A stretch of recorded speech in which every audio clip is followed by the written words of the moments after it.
privilege to invite His Excellency Christos Stylianides. He is the Minister of Shipping and Insular Policy. Mr. Stylianides has the privilege to be at the helm of the largest ship-owning nation in the world. So, Mr. Minister, thank you for being with us. Thank you so much, Mr. Bornos. Thanks a lot. Kalimera. Good morning, everybody.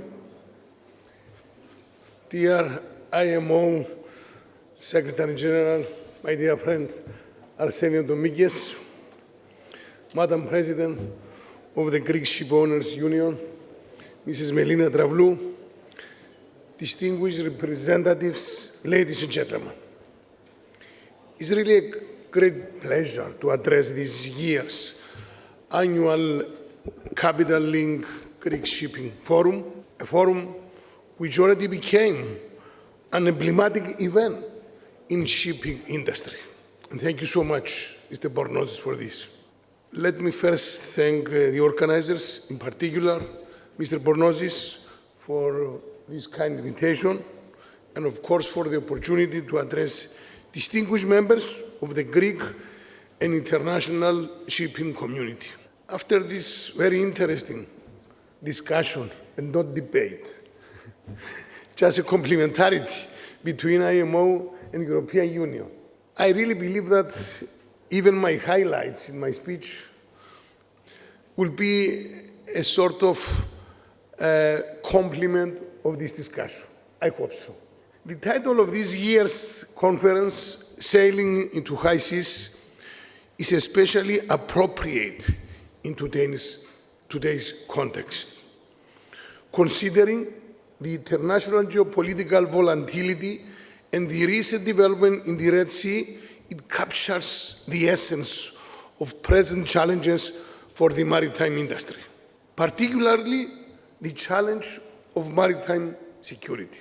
The kind of aggression where is one of the most vital shipping lanes threatens not only the regular flow of world trades, but also the safety of vessels, and most importantly, the well-being and even the life of innocent people on board.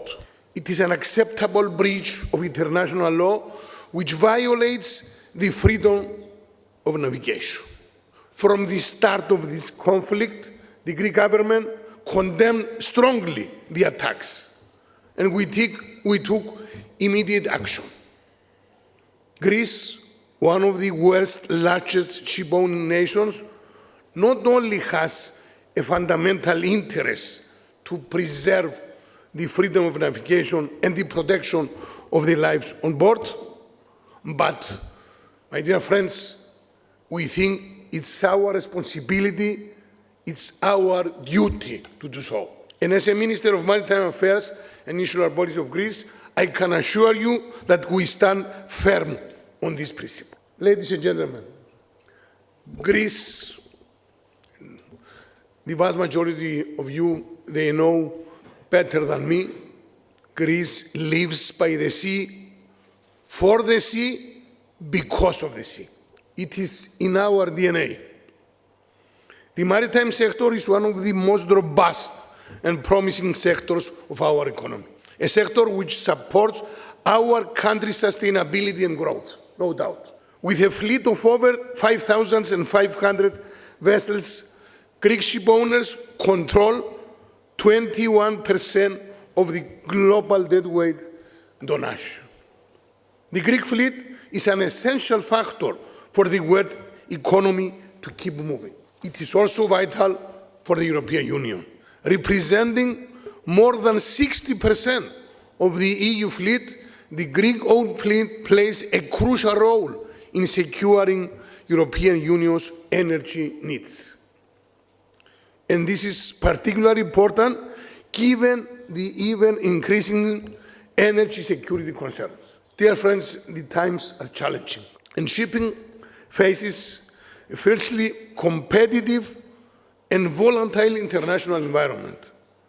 To ensure the sustainability of the maritime sector, we need to see the upcoming challenges as opportunities. Let me explain using the example of decarbonization. Shipping's transition to the carbon-free era presents the sector's greatest challenge today. It is a radical change ahead, no doubt.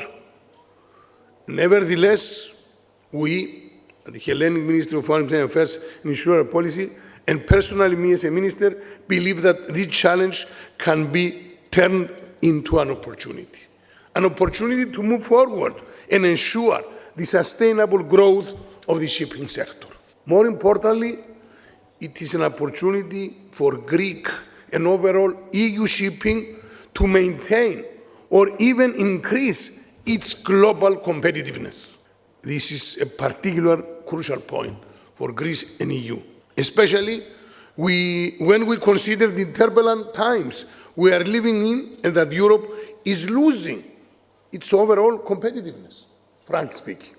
As you are all well aware, the political commitment towards decarbonization in shipping is there. We already talked and we already heard everything about this. The IMO landmark strategy on the reduction of greenhouse gas emissions from ships is now in place. I totally agree with you, my dear friend Arsenio. It provides the framework. It paves the way for the transition. From my experience, I can say there is a lot of green momentum now at the IMO. And I'm sure Secretary General of IMO, who is here today with us, thank you once again, he already confirmed this in his statement, in his highlights in the discussion. So decarbonization is very high on the agenda. And as you know, the European Union published a new communication on 2014 climate target. Fotini already emphasized on this, which first considers the differentiated targets for shipping aligned with the IMO strategy, and second, tries to address the crucial issue of shipping access to alternative fuels. What we need to do now is to clear the path in terms of implementation. In Greece, it's our duty also, and we'll play a leading role in that front. We will be at the forefront throughout the whole process, in the IMO, in Brussels, and every European capitals, towards the development of mid and long-term measures which will lead us to carbon-neutral shipping. Both of the interlocutors, they said yes. So we all agreed on this.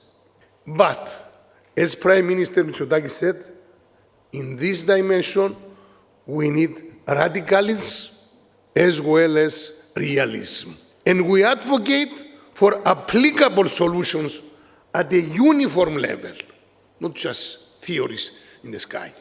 For net zero shipping to become a reality, we need to ensure the worldwide availability of safe and affordable low and zero carbon fuels. Without the fulfillment of this condition, our goal of decarbonizing shipping is not only uncertain, but it will not prove feasible.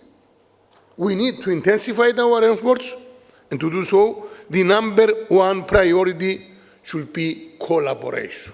Once again, I agree with the previous speakers, and in particular, cross-sectoral collaboration. The issue of fuels and new technologies in shipping, it is multidimensional issue. We need to link the energy sector with the maritime value chain, energy producers and suppliers, port operators, logistic companies, charterers, engine manufacturers, and of course, ship owners need to collaborate, need to be together as a family and to discuss transparently. And of course, to create a predictable environment which will clear the technological path to decarbonization. In this dimension, we need science, to collaborate with the scientific community, research institutes and centers to develop realistic solutions. It is certainly not an easy task, but we, as politicians, this is our destiny, unfortunately or fortunately. Need to provide incentives, facilitate and promote such discussions at all levels. At sea, at port, at the level of policy, at the level of technology and innovation. In our ministry, we already started this process and has put in place an informal advisory committee to do exactly this. This brings me to the second issue I want to highlight, finance. No doubt, the investments needed to decarbonize shipping are costly, very costly. Reducing vessel source pollution and enhancing the energy efficiency both require substantial capital. In this respect, I believe a blend of public and private financing needs to be examined more thoroughly. I heard what Mrs. Ioannidou said about the European funding. Of course, it's a big issue during any European Council, and we will see with other ministers, because I decided to make a round in many European capitals, emphasize on this. But we have to see this European funding not only just as an isolated instrument. We need to be together, public and private sector, with the European umbrella. And I really completely agree with Fotini on this perspective. And the idea of this PPP partnership can suit well in this framework.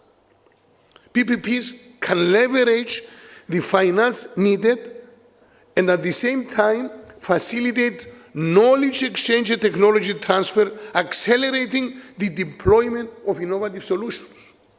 They can provide the framework where finance is generated and collaboration is promoted. This is the direction we need to follow. This is my strongly conviction. Why? Because only through this way we can promote such win-win solutions. And we need all together on board. Last but not least, no sailing in high seas can exist without human capital. Our seafarers. Shipping employs millions of people on board and on shore. It creates meaningful career opportunities for young people. Shipping cannot exist without skilled professionals. Our seafarers are a wealth of knowledge and expertise, and they should be protected and well-trained. This is why, and in this respect, the Ministry of Maritime Affairs has already declared 2024 as the year for maritime education. We are putting forward several initiatives aiming to enhance the maritime profession overall, to attract more young people and increase the available manpower. Dear friends, I'm sure we all agree that we need efficient, sustainable and thriving shipping in Greece, in Europe, in the world. To that end, we should remain together and cooperate closely to transform our commitments into tangible deliverables. Collective action is a must. Before closing, because I already spent my time, I want to take this opportunity and invite you all to our Ocean Conference, which will be hosted in Athens between 15 and 17 of April. It is a major forum for dialogue which will bring together governments, international organizations, academia, private sector NGOs that share a common vision for the protection of the oceans. Dear Mr. Bornozis, thank you once again for this invitation. I wish you every success to this excellent event and the results, which I'm sure will provide us with a useful insight and constructive proposals and specific proposals for our maritime future. Thank you so much for your attention.